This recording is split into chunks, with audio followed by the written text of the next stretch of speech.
This podcast is recorded and produced in the township of Tiny, Ontario, on the traditional lands of the Huron-Wendat Nation and the Anishinaabeg people. We want to thank the Indigenous people for their past and present stewardship of these lands and waterways, and look to their wisdom to guide us toward a future of harmony and good health for all beings that call Turtle Island home.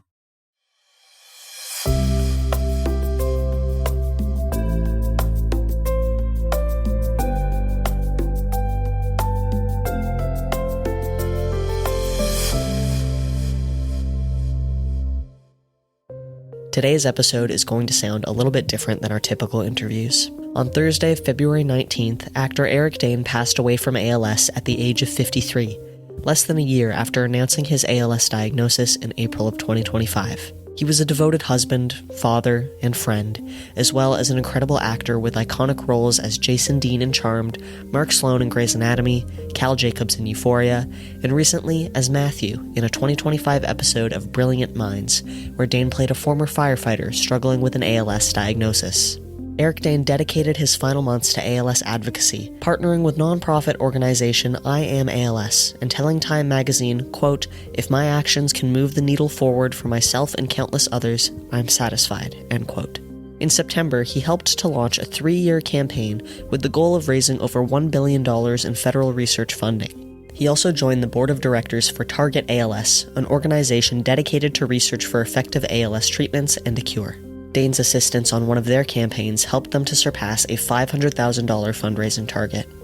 Eric Dane used his craft as an actor and his position as a media personality to raise awareness throughout his battle with ALS, speaking candidly and eloquently about his experiences on several stages. A very powerful example of this is his appearance on the Netflix original series Famous Last Words. Released the day after Dane's passing, Famous Last Words is a beautifully conducted interview that touches on love, life, mortality, and ALS with the true intimacy and vulnerability not often seen on television today. My mom and I both independently enjoyed Eric Dane's work and followed his ALS story.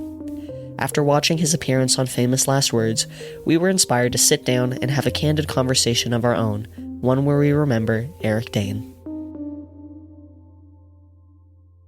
Alright, so we're just kind of sitting on the couch to have this chat today.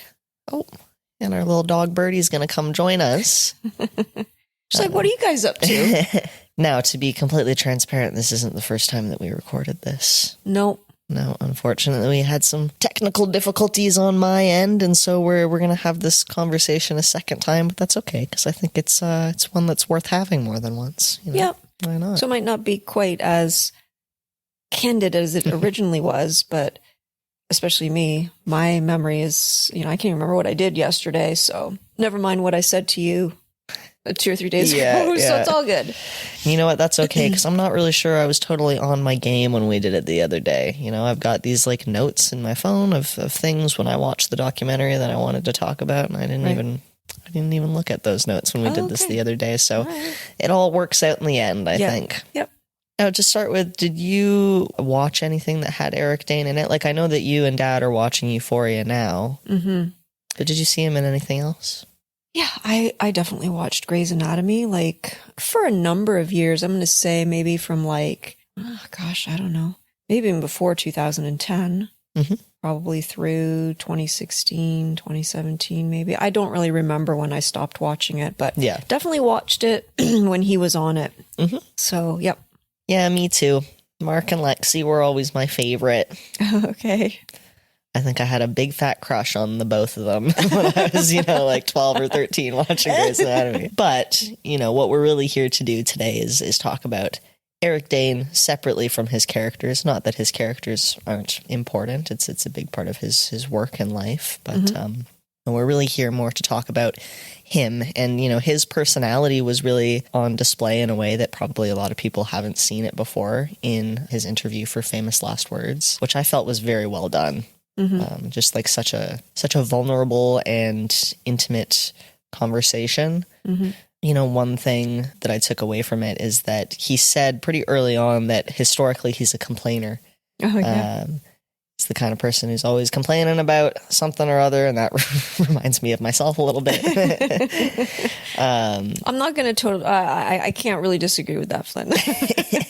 But I know, I'm aware that, you know, sometimes I've said this to people in the past too, that like, I just need a second to be dramatic about it. Sure, yeah. I don't think I'm overall a dramatic person, but No. I have to be dramatic for a second. You know? Yeah, and to be fair, listen, sometimes it feels really good to complain, so Yeah. it's all right. There you go. And Eric Dane was the same way.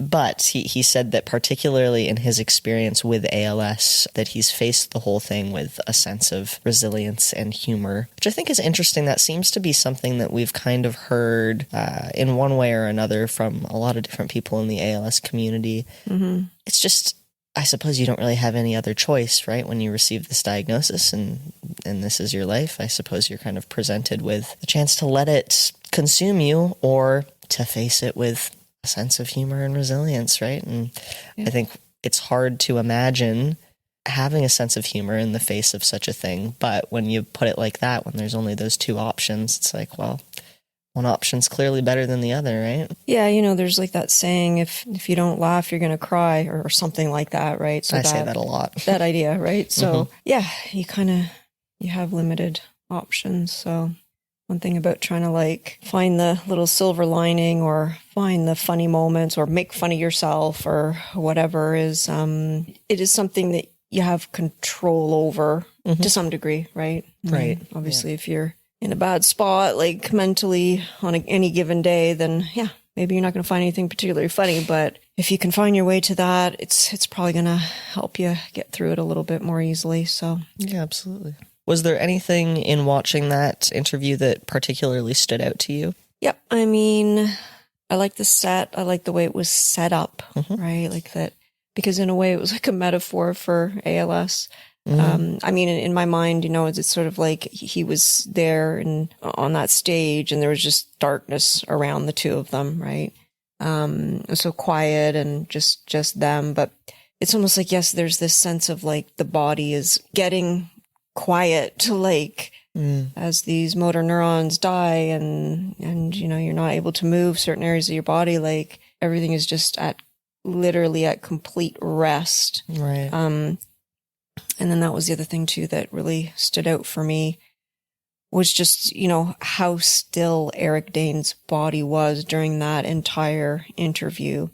And even comparing it to Brad Falchuk, who I'm not familiar with at all, but I thought he did a really good job, asked a lot of really good questions, and he just had a nice way about him. You know, he had a really beautiful smile, so I enjoyed watching him as well. But I could see the way, like, you know, he just naturally moves his body, even when he's sitting there. You know, he wasn't still, right? His hands are moving, his arms are moving, his head's moving more, and Eric Dane's body was not like that. So yeah, that sort of stood out for me. Yeah, you know, to see such a kind of a candid, well, it's not a depiction of somebody with ALS per se. That's somebody with ALS, right? And people don't really know that. I don't think. I don't know. I think about somebody like Stephen Hawking, right, that had ALS and was very still for a very long time. This is kind of an aside. How long did Stephen Hawking live with ALS for? I don't remember. I mean, it's like unheard of. I'm gonna say like 30 plus years. Yeah, that's just a guess. But I kind of remember, and I don't remember how many years ago he died now, to be honest, either. But I feel like there was a friend who had mentioned when your grandmother was first diagnosed, he had said to me, well, you know, Haley, like, I mean, sometimes people live a really long time with that disease, you know, like Stephen Hawking's lived for like, you know, 25 years or something. That's sort of what I remember, or 20 or 25 years at that time. So that was like 2006, 2007. So I don't really know, but I do think it was a very long time. Yeah, and it's interesting that person said that, you know, sometimes people live a really long time with ALS, which, yes, sometimes they do, right? We're hopefully going to be talking to Norm at some point in the next couple months. He's had ALS for 10 plus years, right? Yeah, I think so. Like, I believe he was diagnosed in 2014, so or something like that. Sorry, Norm, if I got that wrong, but I think it's probably like 12 years at this point. So yes, it does happen, but I wonder, with Stephen Hawking probably being the most prominent example that people would recognize as a person with ALS. I wonder if that's kind of the picture of ALS that people have in their heads. Like, they don't realize how quickly the disease takes the lives of most people and how it can look differently for different people. Because, yeah, Eric Dane was very still for sure, but it's different. He didn't look the same way as Stephen Hawking necessarily, right? Mm-hmm, mm-hmm. Yeah, I just think it's interesting because Stephen Hawking is kind of a little bit of an anomaly in that way to have lived for that long with the disease. And I wonder if that impacts people's perceptions of how long somebody, generally speaking, lives with ALS. Yeah, it could. I mean, I think also, like, even if, when we're talking about this Netflix documentary, again, you'd have to notice this or take note of it. The fact that he was a bit unsure about his voice. Right. And he says something to Brad about that, right? I think I kind of sound like a frog, but you think I sound okay? And, Brad's like, yeah, you sound great to me, right? Yeah. But there's a lot about the disease, I think, that is, people can feel kind of dehumanized and like they lose their dignity. And those are not aspects of the disease that we're seeing in that documentary. No. Or, if you were looking at Stephen Hawking talking at some point, like some recording, I mean, you're just not seeing those parts of the story, right? Right. So, yeah. Well, one thing I did want to say about that I really appreciated about that documentary, I suppose. But it's really just an interview more than a documentary. Yeah, right? I guess you're right. Yeah. I shouldn't call it a documentary.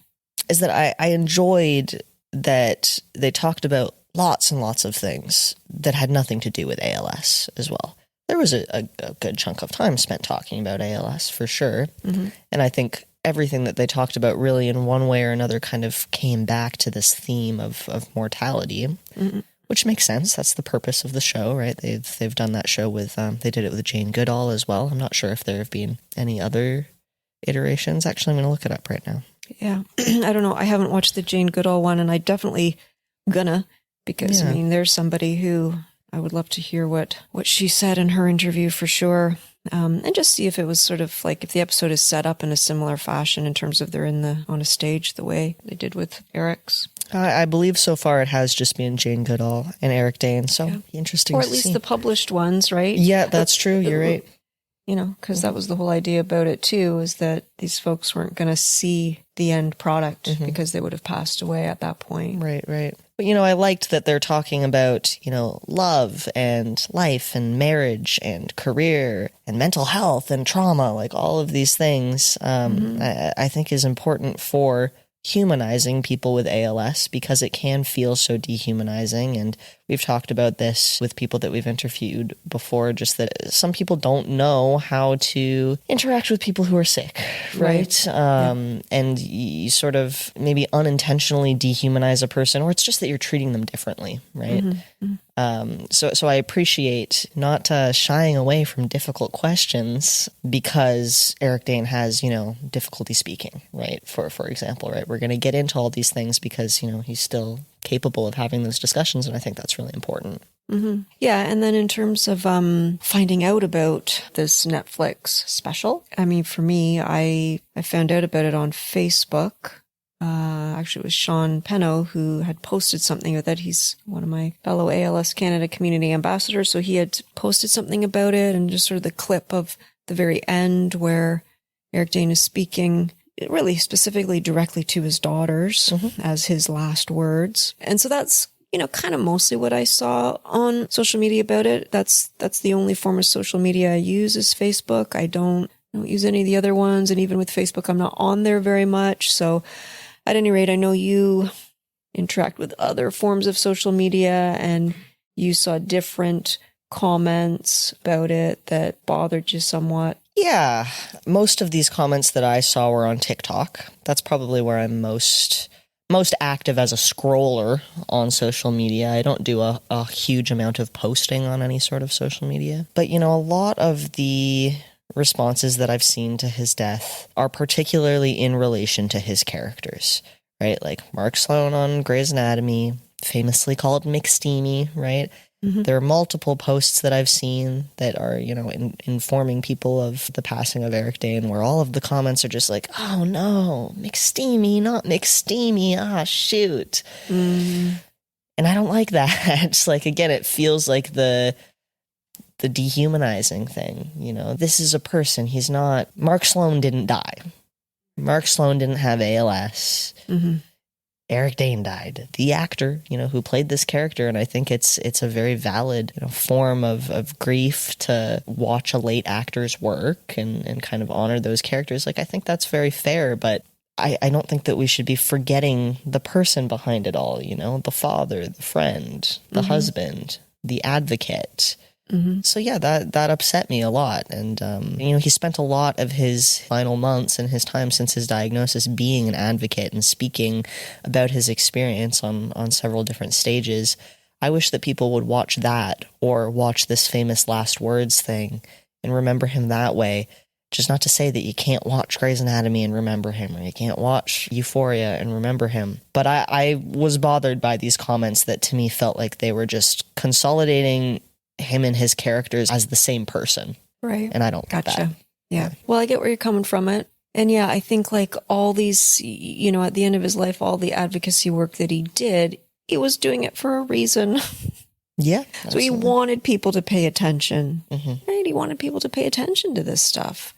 So yes, I think he was hoping that, you know, maybe the focus would be more on that and on the ALS community rather than on his characters. I don't know. I could be wrong. What do I know, right? But yeah, clearly it was important to him. Sure. And, you know, I've had more than one person with ALS tell me that they didn't like the way their voice sounded, that they worried that, you know, if they were speaking, somebody might think they were of lower intelligence or they would feel pity for them, or that kind of thing, right? So you had commented too that, you know, you saw some things on social media where people were questioning him speaking to his daughters on this Netflix special, right? And that was something that should have been, in their opinions, been kept private and personal. And I mean, sure, I suppose he could have recorded that and just shared that with his daughters. And hey, for all we know, he did do something different, right? Who knows, right? Yes. Yeah. But you know, I'm not sure what I would have been inclined to think. I hadn't given it much thought until you mentioned that also bothered you. Yeah. I found myself thinking, you know, when it comes to like the voice not being what it used to be. And even if you think of Eric Dane's voice before ALS, it's a beautiful voice. It's very deep and rich, and he had a very nice voice. So he was losing that. And thinking about actors and actresses, you know, a lot is riding on their appearance. I think like there's many of them, at least older ones, where they're doing some form of plastic surgery. I don't know, nowadays with younger actors and actresses, it might be more things like Botox. I don't really know, right? But like they are concerned about their physical appearance.